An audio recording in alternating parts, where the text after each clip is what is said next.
Hey everyone, welcome to the Women's Pro Race highlights and breakdown from Ironman 70.3 St. George. What an incredible race this was, where 24 women lined up to dive into the cold waters in Utah.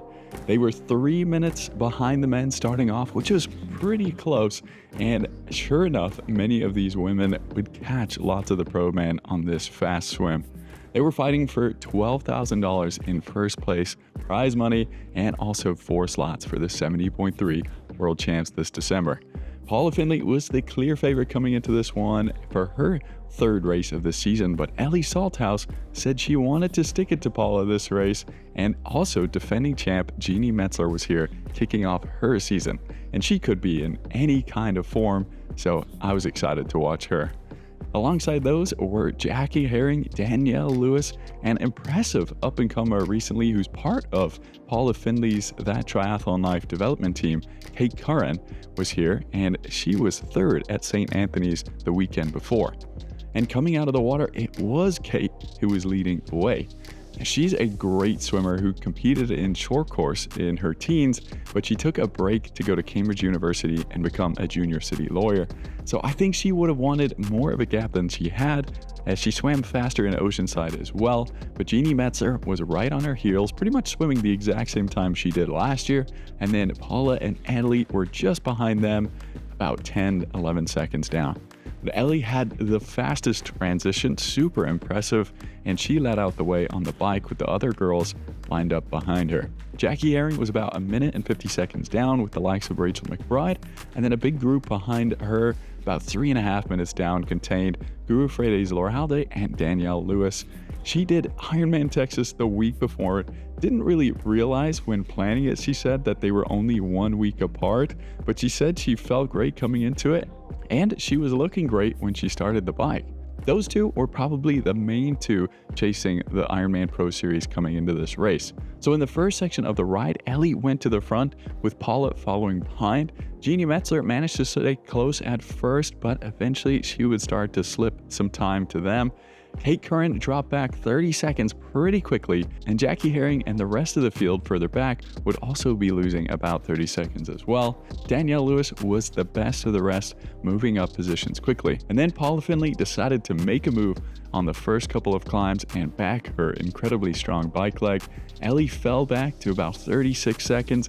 Jeannie was then over 1 minute back, and Kate Curran had lost touch of the front and was 2 minutes back now, where the rest of the field, Danielle Lewis and Jackie Herring, were beginning to close in on her. From there, Paula was away, and she found herself actually riding most of the way in between or directly behind a lot of the pro men, which is definitely something different to how Ellie Salthouse's ride was going, who was basically riding alone for the entire thing.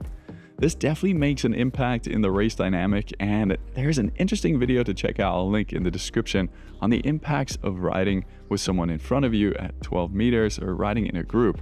I wish they would start the women further back, as it definitely impacts the women's race. Not much Paula could do to get out of the way, and not much the pro men could do either.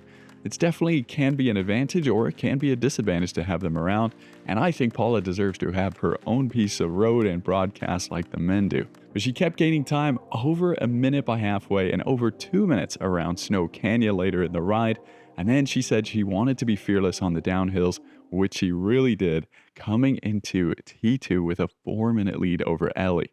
She really gained time there, but it was still possible for Ellie to catch her on the run, but highly unlikely. Behind them was actually really interesting group dynamics that formed, with Danielle Lewis riding her way up to Jeannie Metzler and Kate Curran on her older felt bike at that, and actually Jackie Herring had tagged along with her and ridden her way up to the group. She was clearly having a great day, which would continue on the run. But they would come into T2 much further back at over 5 to 5.5 minutes back. And in that T2, there were some of them who had a really good transition, for example, Danielle Lewis, but some who lost a bit of time because they seemed to be a little bit slow putting things on, and someone like Jackie Herring decided to put on her bib number while standing there in transition, and same with Jeannie Metzler, who was taking the time to put on her cap there, but you really can grab those things and put them on while running. So that was interesting to see. They lost a few seconds there. And also, side note, back to Paula and Ellie's transition, it was interesting to see Ironman doing interviews and asking them questions while they were trying to transition. What do you think of that? Let me know in the comments down below. But up front, Paula was running so smooth. She looked so easy up front. And Ellie was running quick, but not nearly quick enough to catch her. She was gaining a little bit of time. Danielle Lewis was also running well at first, but Jackie Herring was the fastest mover and moved into third within a couple of miles. Lewis then must have felt those Texas legs and really slowed up, which meant Kate Curran and Jeannie Metzler overtook her. And then Jeannie moved ahead of Kate shortly after that, and it stayed the same the whole way from there on out to the finish. Paula picked up her second win here since 2018 with the fourth fastest swim, the fastest bike, of course, and the fourth fastest run. She said she might do Ironman 70.3 Chattanooga, but she knows it's a long season, and we might have to wait a little bit to see her again. Ellie Salthouse got it down to 2.5 minutes by the end of the run. I think she's an excellent one to watch this year. Seems to be in really good form. Singapore heat got to her, but I expect much more from her as the season goes along. And I'd love to see these two go at it again on a different course that maybe suits Ellie a little bit more. Jackie Herring had the fastest run here.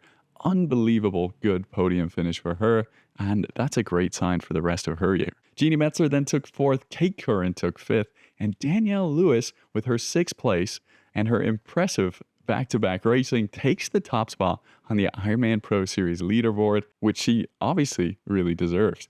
Guru Freire's Laralde then finished quite far back, so she didn't pick up that many points, but she definitely will be chasing that Pro Series. But that's how it shook up for the women's race. Thank you so much for watching. If you want to become a channel member, you just click the join button below the video. I'll be posting these early for members that support me. If you want to see me doing more of these, it really helps me do so.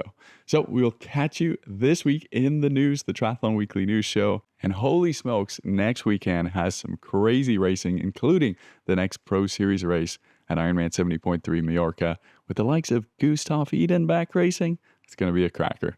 Thanks so much. Have a good one. We'll see you in the news.